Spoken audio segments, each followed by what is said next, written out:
Se você acompanha perfis e canais literários pelos últimos 2 anos no mínimo, você deve ter acompanhado o hype todo que foi Kindred, Laços de Sangue, essa obra da Octavia Butler.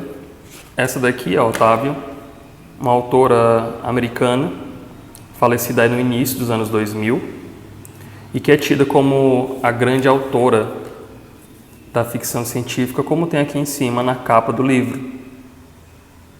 É uma obra que é muito popular, eu acho que poucos títulos se tornam tão populares quanto foi e é Kindred atualmente. E eu tenho algumas hipóteses do porquê essa popularidade toda dele. Porque além dele trazer como temática central um tema muito delicado e muito discutido, que deve sim ser discutido cada vez mais e sempre, ele tem uma linguagem muito fácil de assimilar. A construção das frases são muito simples, não tem nada de muito complexo, você não precisa se concentrar tanto assim para poder entrar na leitura e deixar que ela tome conta de você. Então assim, as páginas voam com uma velocidade impressionante e a própria história ela tem essa aceleração mais visível. É um livro com muito movimento, com muita ação, as personagens não param em momento nenhum, então tudo isso torna a celeridade da obra é muito mais intensa. E quando a gente junta uma fluidez de um texto com o peso de uma temática social e histórica bem densa e bem delicada como essa aqui de Kindred, que é a escravidão e as consequências dela na sociedade, seja daquela época como hoje também, porque essa é uma obra que é dividida em momentos distintos.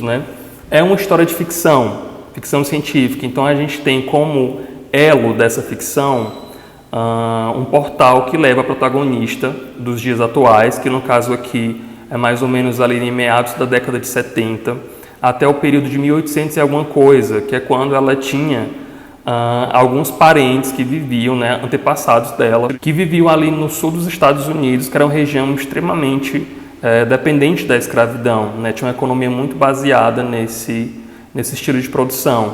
E o que acontece? A Dana, que é essa protagonista, ela é casada com um homem branco, ela é negra, e ela é casada com esse homem que também é escritor assim como ela, e eles acabam de se mudar para essa residência.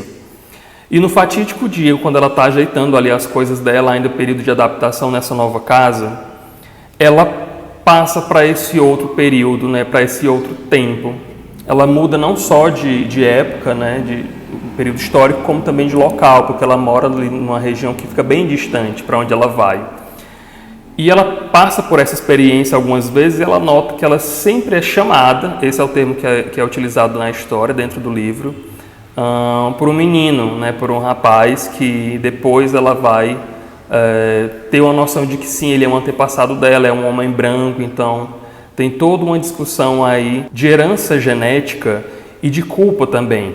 Porque apesar dele ser alguém da família dela, não é um encontro muito positivo, ele não entra dentro dessa árvore genealógica por uma questão de amor, de vínculo, de elo. É uma porta muito dolorida, essa que esse personagem encontra para entrar dentro da história dessa personagem, dessa protagonista. Ela não sabe ao certo por que isso acontece, ela não entende como é que essa dinâmica ela funciona, mas ela fica permeando os dois momentos, lá e cá o tempo todo.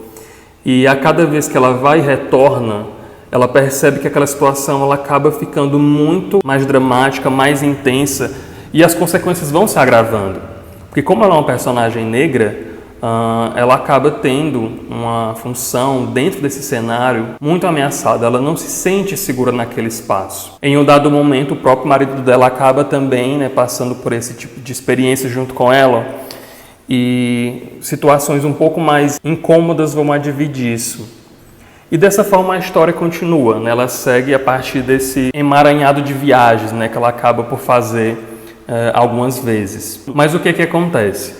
Como eu havia mencionado, essa é uma obra que é muito focada ali na ação. Tanto é que em praticamente todo o livro você não vai encontrar nenhuma cena em que não tem, aliás, uma ação acontecendo. O tempo da ação é que dá o tom dessa história. Há muito pouco, ou quase não tem, nenhuma descrição de tempo psicológico dessas personagens. A gente não consegue ter acesso ao que elas estão pensando, porque elas estão o tempo todo fazendo algo. Então o movimento aqui ele é muito exagerado. Isso não é de todo ruim, né? Isso deixa a história com uma velocidade mais intensa, uma fluidez mais visível. E isso é bom, porque a gente tem uma sensação que a gente está consumindo a história, ela está passando muito rápido, e a gente está absorvendo tudo aquilo de uma maneira bem notória. Mas como eu estou agora saindo de uma série de leituras que abordam temáticas semelhantes a essas aqui do Kindred, e eu gosto muito desse tema, eu gosto quando histórias trazem esse peso, né, dessa questão da escravidão, essa temática negra, eu gosto bastante.